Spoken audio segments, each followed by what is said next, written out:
J.Lo brought the gun and then threw it out and then lied to all of the law enforcement and the grand jury.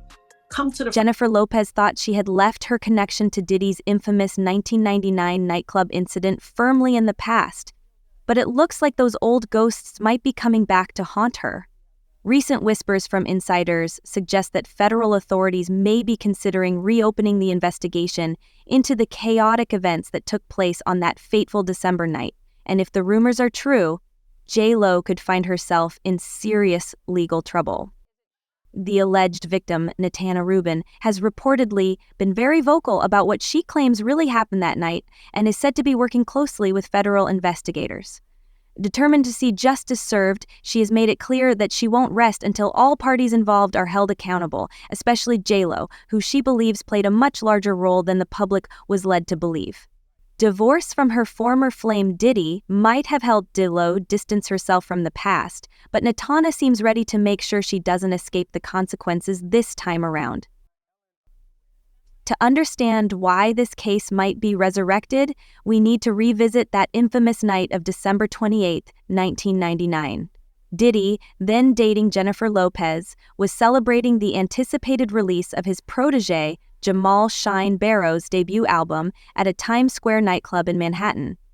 At the time, J.Lo was still a rising star, far from the global icon she is today.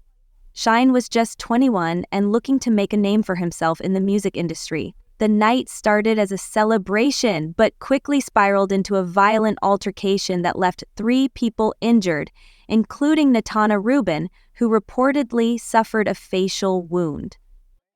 According to insider accounts, the situation at the police station was chaotic.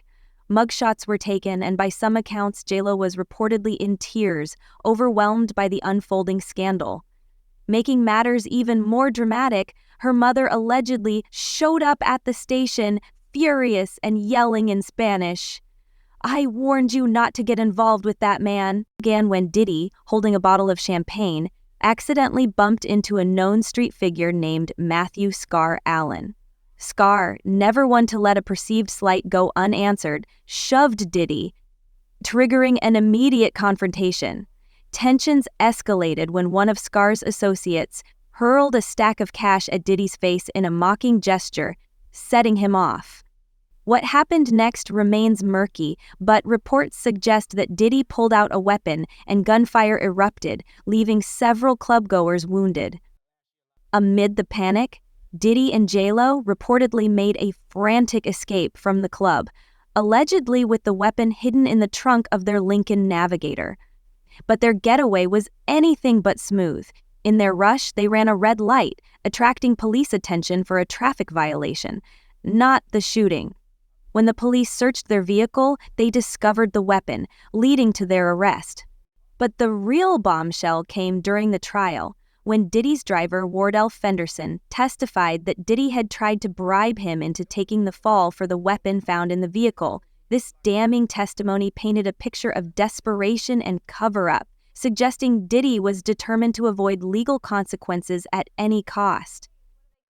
What has people talking now, decades later, are resurfaced claims that Diddy may have played a critical role that night, not just as Diddy's then-girlfriend, but allegedly as his accomplice. Some sources suggest she might have smuggled the weapon into the club in her handbag and passed it to Diddy when tensions flared. While these claims were never proven in court, the possibility of the case being reopened has reignited interest in what really happened that night.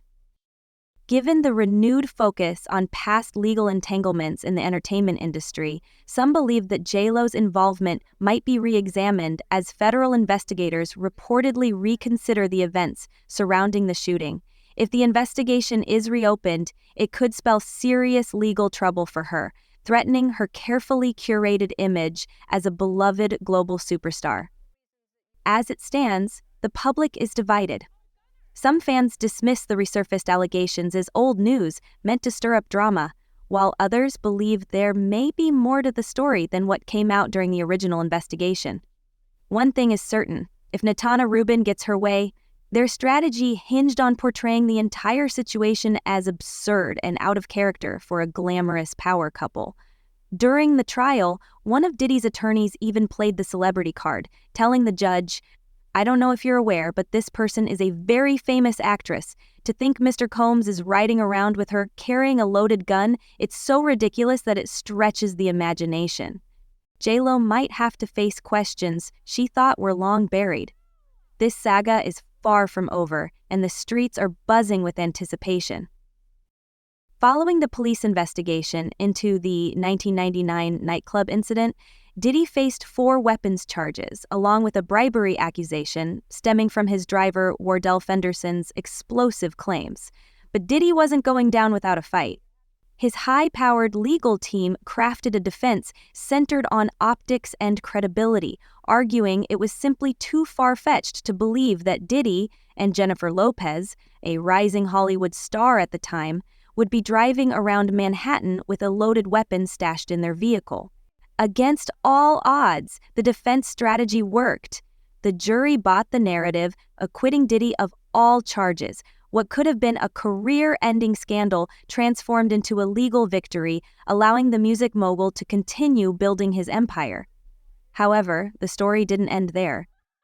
Years later, Diddy's former bodyguard, Gene Deal, came forward with explosive allegations that cast the incident in a far darker light.